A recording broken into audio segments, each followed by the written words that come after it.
नाही हे बघा की मराठा समाज असो किंवा ओबीसी समाज असो, या दोन्ही समाजामध्ये 90% लोक, मी 90% म्हणेल की शेतीवरती अवलंबून आहेत.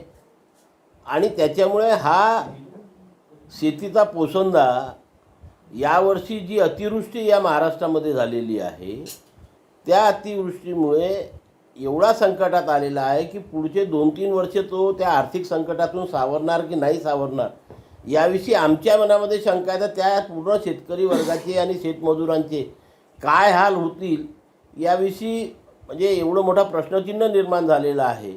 आणि अशा वेळेस सरकार म्हणून सरकारची एक जबाबदारी आहे की या शेतकऱ्याला जो संपूर्ण जगाला नाही तर देशाला नाही तर महाराष्ट्राला आणि गावखेड्याला पोचतो, जे ते अन्न उगवतात त्याच्या भरोश्यावरती आम्ही दररोज अन्न खातो, अशा या शेतकरी शेतमजुराला मदत करणं हे आवश्यक आहे. आणि म्हणून आम्ही आमच्या चर्चेमध्ये सुद्धा आंदोलनामध्ये सुद्धा मुद्दा घेतला होता की अतिवृष्टीमुळे ज्या शेतकऱ्यांचं नुकसान झालेलं आहे त्यांना त्वरित आर्थिक मदत करावी आणि सरकारने तशा प्रकारचे पंचनामे करून दिवाळीपूर्वी आर्थिक मदत करण्याची घोषणा केलेली आहे. आम्ही त्या दिवसाची वाट बघतो आहे की ज्या दिवशी या शेतकऱ्यांना सरकारकडून पहिला हप्ता मिळेल. सर ते म्हटले की याचा नोकरीचा दर्जा द्या शेतीला. आता ते कशाच्या आधारावर बोललेत, काय बोललेत, आता त्याच्यामुळे मला कल्पना नाही आहे, त्याच्यामुळे मी त्याच्यावरती काही जास्त वक्तव्य करणार नाही. पण शेतीला नोकरीचा दर्जा हा नवीनच प्रश्न बाहेर, त्याच्यावरती आम्हाला अभ्यास करावा लागेल. सर ते म्हणजे एकसारखं आडनाव सापडल्यास आरक्षणासाठी अर्ज करा म्हणते ओबीसी आरक्षण. नाही हे बघा की असले कुठलेही मुद्दे उपस्थित करून लोकांमध्ये संभ्रम म्हणजे निर्माण करण्याचे असे हे वक्तव्य आहेत. फॉर एक्झाम्पल, मी तायवाडे आहे. एका गावामध्ये 4 घरं तायवाड्यांची आहे जे कुणबी समाजाचे आहे. दुसरे तायवाडे आहेत जे 4 घरं शेड्यूल कास्ट समाजाचे आहे. तिसरे तायडे आहेत जे दुसऱ्या जातीचे आहेत.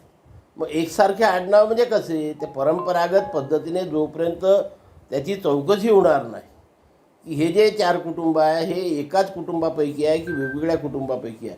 कारण तुम्ही जर महाराष्ट्राचा अभ्यास केला तर सारख्या आडनावाची कुटुंब हे आपल्याला वेगवेगळ्या जातीमध्ये दिसून येतील. एकच आडनावाचा माणूस कुणबी समाजामध्येही आहे, तेली समाजामध्ये आहे, माळी समाजामध्ये आहे, धोबी समाजामध्ये आहे, न्हावी समाजामध्ये आहे, शेड्यूल कास्टमध्ये आहे आणि शेड्यूल ट्राईबमध्ये आहे. म्हणून तो मुद्दा आपण कसा काय घेऊ शकतो.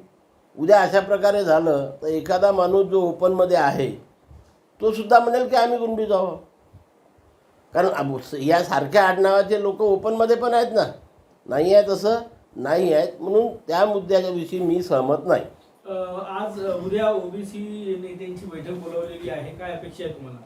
नाही, आता आम्हाला सुद्धा त्या सभेचं नियंत्रण आलेलं आहे आणि 10 लोकांचं शिष्टमंडळ तुम्ही या चर्चेला या सह्याद्री सभागृहामध्ये दुपारी 1 वाजता अशा प्रकारचं ते निमंत्रण आहे.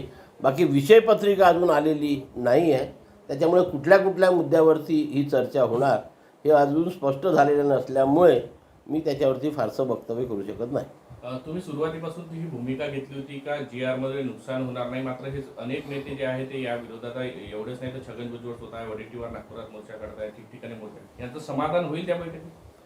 आता बघा की हे बघा, सरकारने ज्या फॅक्टच्या आधारावरती हा शासन निर्णय काढला, सरकार आपली भूमिका आजच्या या सभेमध्ये मांडतील अशी मी अपेक्षा करतो. कारण अजेंडा आलेला नाही आहे.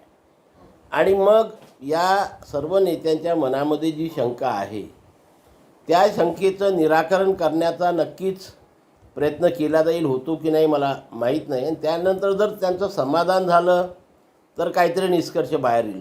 जर समाधान नाही झालं तर मग ते काय भूमिका घ्यायची तो त्या नेत्यांचा प्रश्न राहणार आहे.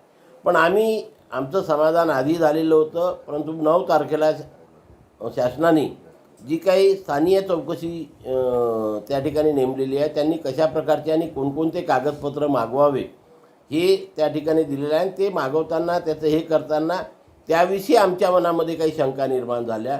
त्याचं 12 तारखेलाच आम्ही शासनाला आणि मुख्यमंत्र्याला पत्र देऊन स्पष्टीकरण मागितलेलं आहे.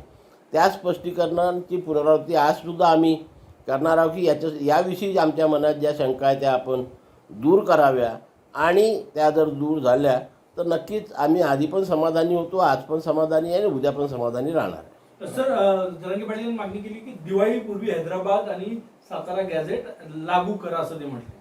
मला हेच तर कळत नाही ना, म्हणजे कसं आहे की आपण बघा, ज्या दिवशी उपोषण सोडलं त्या दिवशीपासनं आजपर्यंत ते सांगत आहे की हैदराबाद गॅजेट लागू झालं.